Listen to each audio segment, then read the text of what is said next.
నెల్లూరు జిల్లా వెంకటాచల మండల కేంద్రంలో నూతనంగా నిర్మించిన రాధే కృష్ణాలయంలో కృష్ణాష్టమి పర్వదినాన్ని వేడుకగా నిర్వహించారు. ఈ వేడుకలకు భక్తులు అధిక సంఖ్యలో విచ్చేశారు. భక్తులు రాధాకృష్ణుల విగ్రహాలకు పాలాభిషేకాలు చేసుకొని రాధాకృష్ణుల మూల విరాట్లని దర్శించుకున్నారు.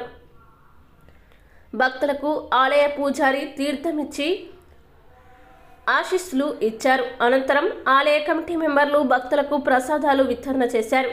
ఈ కార్యక్రమంలో గ్రామస్తులు, భక్తులు, ఆలయ కమిటీ మెంబర్లు పాల్గొన్నారు.